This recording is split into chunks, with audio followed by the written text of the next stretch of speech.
Welcome to this episode of the Million Dollar Mastermind. I'm Larry Weidel, and before we get started, if you want to know exactly how to win again and again, go to weidelonwinning.com/webinar now to watch something I've put together for you. Now let's get going into this episode of Million Dollar Mastermind.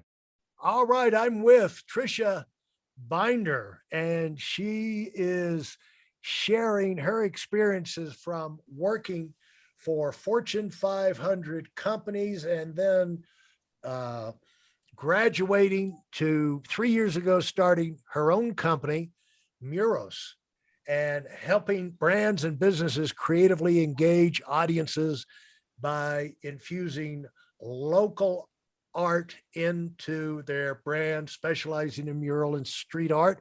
And a big revenue year is happening for them here in the third year. They're already matched the first 2 years of production and our volume. And so things look bright for Muros.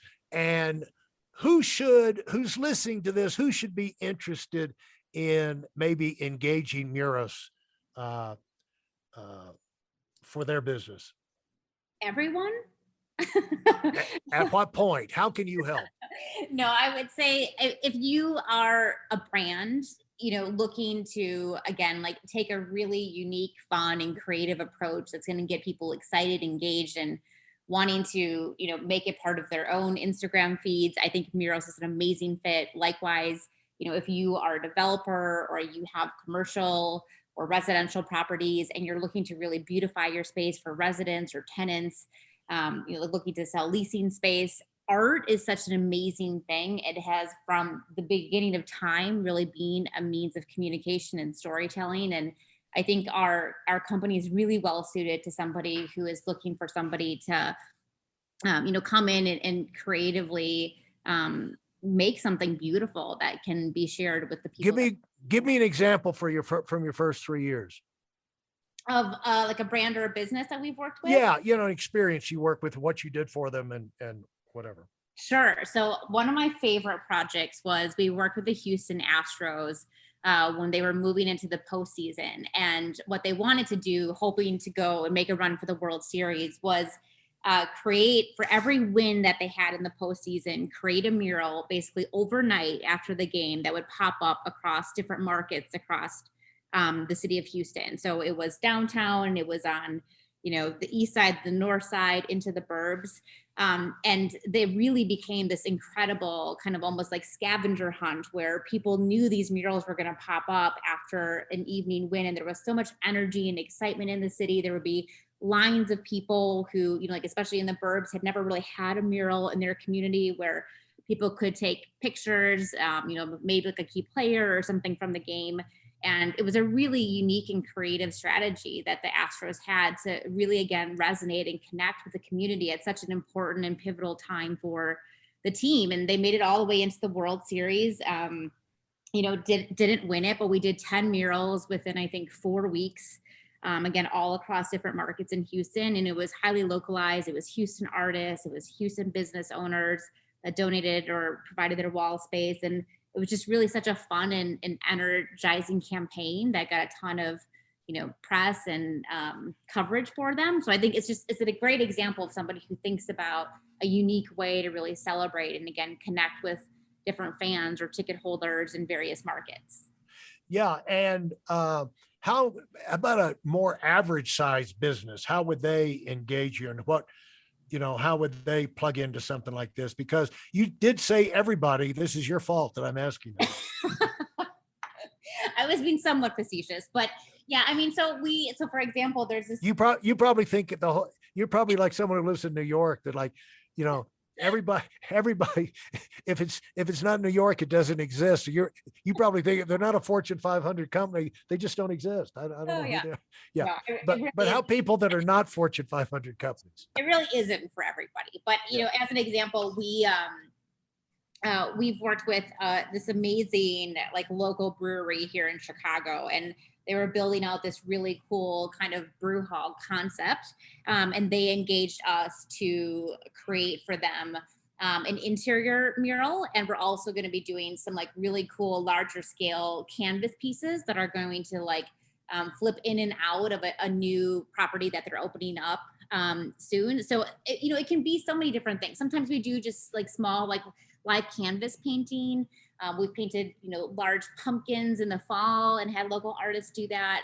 I think there's so many ways that creatively, you can create an experience and something fun for people to watch. The live painting for us, I think, is always interesting because anybody knows, whether you've seen a mural or you've seen a piece of artwork or you have it in your home, that like it's beautiful. But to watch these artists who are so incredibly talented like create these pieces before your eyes really is something very special. So again, it can be like a live event, something to entertain. We're doing something coming up with St. Jude, where we're going to be like incorporating elements of their brands and what their business and mission stands for. So there's just a million ways that I think you can leverage artists to tell a really beautiful story that speaks to your brand and speaks to the people that, again, you're looking to connect with.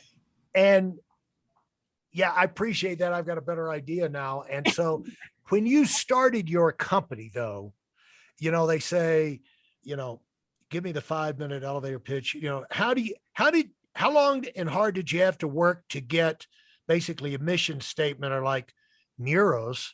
What is that? And how did you come up with Muros? I'm sure mural, but the thing is like, how did you get, how long and hard did you have to work to get your idea down, crystallized, where, if you can't do that, you can't market it. Yep. Yeah. Great question. So first, muros means walls in Latin and Spanish. So that's where the name came from. And again, we were really more focused on murals at first. And we also thought the idea was initially like, we thought like every like coffee shop or brewery should have a mural, right? Right. And what we realized very quickly, to your point, is like you're learning, you're changing, is they don't have money typically. Right. Really be able to do something, certainly for it to be, like managed, like maybe they could pay an artist direct, but not to have somebody come in. So it was, talking to different businesses and really hearing where there was pain points, which was usually in like, I don't know how to find an artist. I don't want to have to deal with the insurance. We don't know how to execute this. So it really started forming and shaping, I would say probably over a period of 5 to 6 months. Where we, just again, kind of tested some stuff. Like we tested into the developer market and realized that was a huge market for us. Because initially too, we thought, well, then if not, coffee shops and breweries and brands. But we realized people with big walls and big properties, were looking for things to fill that and to really stand out. But I would say it was at least, 5 to 6 months of kind of grinding and just talking to a ton of people to really help us kind of shape and inform the direction that the company. Was that a support? Now, did you do that before or after you launched?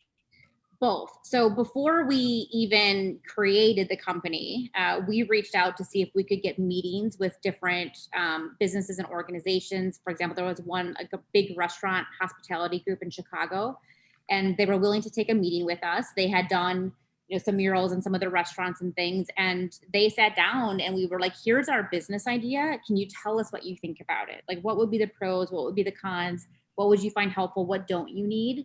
And so it was having conversations like that initially that helped us get the baseline idea for the business. And then it was getting, potential client and prospective client meetings and just constantly, again, absorbing and learning and hearing what they were saying and what they really needed, that allowed us to continue to shape and mold the company to what it is now.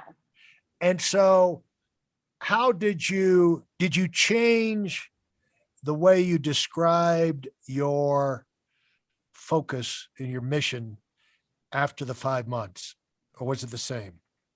No, it definitely changed. I mean, it's still changing. Honestly, the pitch is always evolving because it's always growing into something. Well, how would you say is, like, what is Muros? What did you say? What did you say in the beginning, and what are you saying now?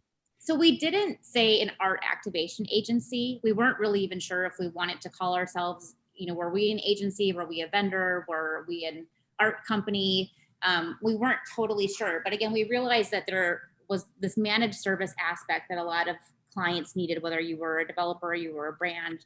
And so that kind of drove the agency part of it. And again, as I mentioned, like the name derives from walls. So really murals is where we started, but now we're doing, light experiences and projection mapping and sculptures. And that's all from hearing, different clients ask for different things. They wanted live events and live experiences and music. And so that's why we call ourselves an art activation agency, because we're really activating, it could be a mural, but lots of different experiences, or, ways of approaching art or thinking about art that were very different from the more simple, murals only approach that we started the organization with. Yeah. And what you've done is it sounds like you found a niche. You created a niche. Yeah. I mean, it's, people have been incredibly receptive. Obviously, the growth of the company shows that.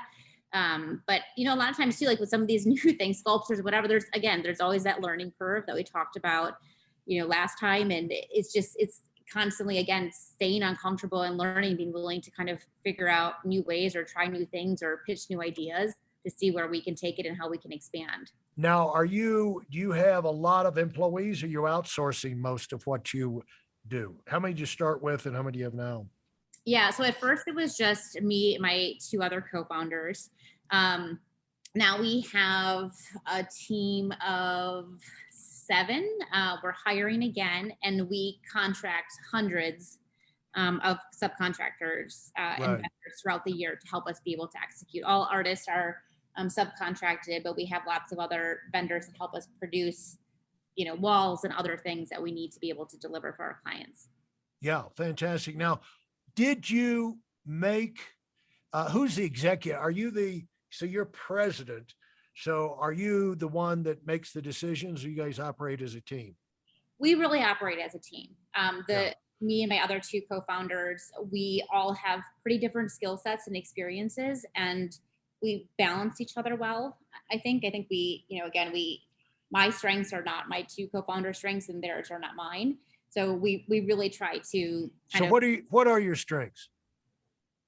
I would say I am the corporate girl. So, like the more pragmatic, kind of detail focused oriented person in the company is me. So I do handle a lot of our back office things. My co-founder, Dave, he's very visionary and he's great at sales and, going out and really pushing boundaries and talking to people. Mateo, whose original idea was kind of bringing street art into the mix, is very creative. He's a very charismatic individual that does all of our artist relations and continues to go out and find amazing talent that we can, bring into the mix. So we again have different strengths and different weaknesses, but together, the 3 of us, it just really works. Well, don't get stuck in the back office too much. You're a pretty good communicator. Thank you. I'm hoping eventually to come out, Larry. Yeah. Don't be the back office person. Don't let them stick you in the back office. No, that's baby in the corner. Yeah. Yeah.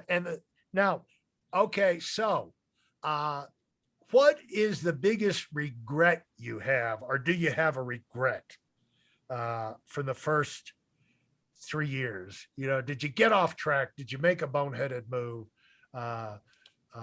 Or was it just all, did you have any oops? When you tell stories, there's always got to be, everything's going along great. And then like, oh no, this happened, so did you have any of that yet? Or is it coming, Tricia? I mean, there's always something crazy happening that we're just like, this is unbelievable. Give me an example. Oh boy. Okay. So very early in the company, the first thing that really, really scared me, we were doing a campaign for Square payments. And the client went to take a look at one of the murals that we had done. And literally there was a Porsche ad being painted over it 2 days into the media flight. What? Yeah. And the client was literally there. I'm like, no, they got to be at the wrong wall. They weren't. But there had been a mix up in the inventory and who had it, and they double booked us. And our, inventory was literally, this whole mural that a New York artist had flown out to do was being painted over. I mean, the paint was barely dry and it was being painted over. Since I wasn't in charge of that, I can laugh. But Yeah, exactly. Since you didn't get that call, right? that's funny when it doesn't happen to you. Yeah, exactly. Or, there's a lift that breaks down with an artist stuck up 40 feet in the air. Or there's always something wild happening, that you're just like, this is literally unbelievable. We just had a project this week where we were literally going out to paint. We were in Miami for it, and they called within hours of starting and said, we need to push this back potentially a couple weeks. So there's just always things that you can't foresee, or that you wouldn't expect to happen, or that you didn't know to plan for. I wouldn't say there's a ton of oops. I mean, if I have one regret, I think it's that for the first even maybe 2 years, we really undervalued our services. We've said probably yes too much, overcompensated, provided for somebody when they weren't paying us to do things. And I think that, has taken a toll on, our time and a lot of things where I'd like to be smarter and feel more confident that we really do have an amazing product and we're a really great team of very nice people, but we don't have to be nice to our detriment. And so I think just having that confidence and really believing in the value of what we're doing is something that I wish we had maybe seen or felt more earlier on, in the company. Hey, listen, there's a lot of information online, but there aren't a lot of people who've actually done something. In my case, I've actually built a successful business that's accrued over $5 billion in assets under management and has done well even during trying times. Now, if you want to know exactly how I've done this, go to whiteelementwinning.com/webinar now. I've compressed a decade of learning into 5 short weeks just for those of you who want to give yourself an incredible advantage and are tired of waiting and watching others move up. Okay, I'm going to put that on you now. You're the corporate person, you're the back office, and you've got to be the one to say no on this stuff, okay? Yes. You're the one, you're the one. I'm authorizing you to have the backbone to say no.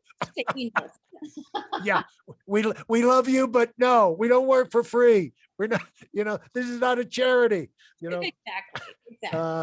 But it is when you're scared to get established and, tentative and this and the other. It does take a certain amount of guts or working it out. You got to work it out in your own mind. Like, this is all right. It's like, I remember when I started in sales a million years ago, and we would meet husbands and wives at home. And, you try to set the appointment, and really, when I started, every night was free. Well, if you go out there and say, I'm available anytime, 24 hours a day, 7 days a week, you pick the time, they're never going to make an appointment. And my schedule filled up when I said, look, I've got 2 openings this week. I got 7 o'clock on Tuesday, and I have 9 o'clock or 8:30 on Thursday. And if we can't get together, then it's probably going to be another couple of weeks because my schedule's packed. And then they pick one of those. And No, you're right. I mean, it's fear-based. yeah, And really, there's no room if you want to be successful to let fear, guide or overrule, what it is, the decisions that you're making, because it's not going to get you where you want to go.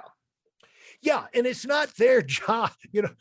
I'm speaking to all of us. It's not our customers' jobs to make sure we're fairly compensated, or that that we're making a living out of this thing.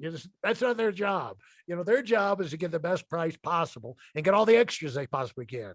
And just while they're asking for them, doesn't mean it's kind of like your 5-year-old. Just because they're asking for it doesn't mean they're going to get it. And so they're just trying to find out. So what was the best thing you did getting started that you're proud of and happiest about, or that you got advised to do?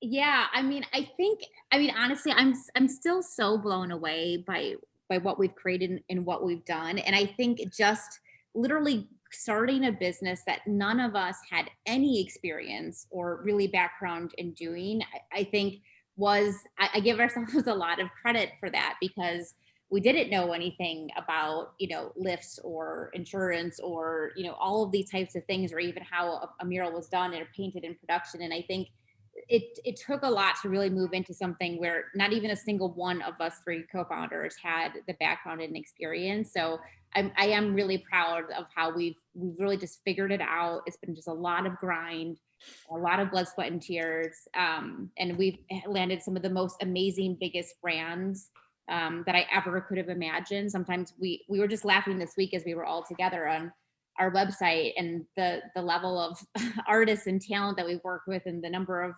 amazing brands that we've worked with, and how they're coming to us now. It's mind boggling, and it's so exciting. So I'm really proud for just kind of just jumping both feet into the middle of the ocean and hoping to God we could swim. Well, let's talk about that, Tricia. Let's talk about that.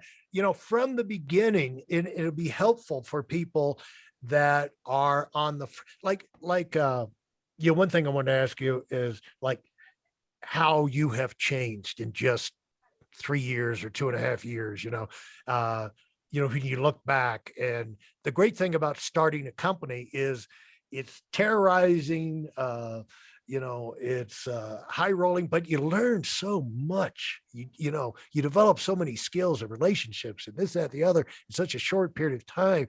There's just no substitute for how it can transform you. But how did you, when you get, like, let's just say you get a job and like lifts, things like that. How do you go figure it out? Do the artists tell you? Do you get people have done it before? How did you figure this thing out? Like the obvious answer I'm sure you're going to tell me is like one step at a time, one question at a time. But how did you get in that situation or figure out how to do it? You just get on the lift. Like I will never forget, seeing like my partners, like learning to operate these giant pieces of equipment. And again, like we came from, office jobs, and now we're out on these. You're on a big cherry picker or something like that, right? Yeah, like these tires are like bigger than me. And yeah. It's literally, it's just getting on and looking at it and figuring it out, or not being afraid to call the company and being like, where's the, this switch or whatever. And yeah. It's all a switch, hit this switch, you go up. Yeah, exactly. It's just literally like, again, you have to kind of put your pride and everything to the side and just go all in and be a student again and figure it out, and not be, embarrassed or ashamed to be figuring out something, or look, foolish or something for a second until you get it. And then you keep learning and you keep doing that. And then you keep, snacking up all, like you said, like all of this experience, all of these skills that you never thought you'd have. I mean, like I remember when we were just getting the company started, I literally had to give myself a refresh on accounting by going on YouTube and reviewing T-sheets. Really? I was like, I haven't seen this since college. Like I need a refresher just on accounting. And yeah, so yeah, I mean, it's just like, it's kind of like ABCs, like back to basics. And again, not having so much pride that you're not willing to kind of be the one who doesn't have the answers in the room. Have you found it tough, when you went inside the big companies and you started out, you said there was a rigor, they were very organized and they had their metrics down. Now you got to put that in place. Is it, the way I look at it is no entrepreneur likes to do the numbers, but they've got to do because they'd rather be out doing things and creating stuff and all. But if you don't do the numbers, you're going to wind up working for somebody who will. And so you have to do the numbers, keep up with the numbers, get some people working for you and supervise them. Has that been tough for you? Yeah, I mean, it's hard to find the time to carve out and do that, because again, me and my co-founders, we work 7 days a week, 365. We when we're on vacation, we're still on our computers, and it's hard to find the time to carve out for it. And it's also sometimes hard to find the energy to do the stuff that's not sexy or not fun, but as you said, is necessary, for the business to understand where we're at, or to balance the books, or, whatever the case might be. Yeah, it's tough. Like sometimes just having the energy, like the mental energy to put your head there, as opposed to maybe a more exciting client pitch deck or something else is always, I think, difficult. Well, it's important for people to know, Tricia, that it's not that you're bad. It's not that you're incapable of, it's not a problem with you if you're an entrepreneur and the books just drive you nuts and all. I mean, it's because to be an entrepreneur, you're solving problems, you're on the attack, you're thinking about the future, and you're thinking conceptually, what if we do this? What if we do that? And then you're making decisions and all of that. You're living in that place. You're communicating with people, you're reading their eyes, you're reading the future, you're reading people, you're thinking about concepts and possibilities. And then what happens is you have to completely shift to look at numbers. Yeah. After all these years, I told my people, even my own staff, I think this year I finally broken them. It's like, because what they'll do is they're working on numbers, they're working on a report and this, and I just emailed you such and so. When you get some free time, take a look at so and so. I said, never do that again. Okay. Yeah. Okay. Never send me anything to look at unless you've got me on the phone, I'm in front of the computer, and I've got some time where I won't be rushed. I'm not thinking about something else. And then email it to me and I will open it. And then you will walk me through it. Because if you leave me alone, I'm going to get a phone call. I'm going to thought jump in my mind. I've got to remember this. An unfinished task will jump in my mind, and I'll never get it done. When I went to North Carolina and launched our financial services businesses up there, I was the only one, in the beginning of the first few months. And so what I did was I put the paperwork that needed to be done right in front of me in my desk, and it would just build up. And my thinking was that if it's right in front of me, I'll get so annoyed, I will force myself to do it. Well, I found out that was not true. And so I let it get about a foot tall to where I couldn't see over it. Then I move it over to the side. Eventually my entire desk was like 18 inches with stacks of 18-inch piles of paperwork that needed to get done. And when I did interviews, I had to look, it all happened so fast. I don't even know how it got that out of control, but I was looking over these 18-inch stacks of to-dos and papers and reports.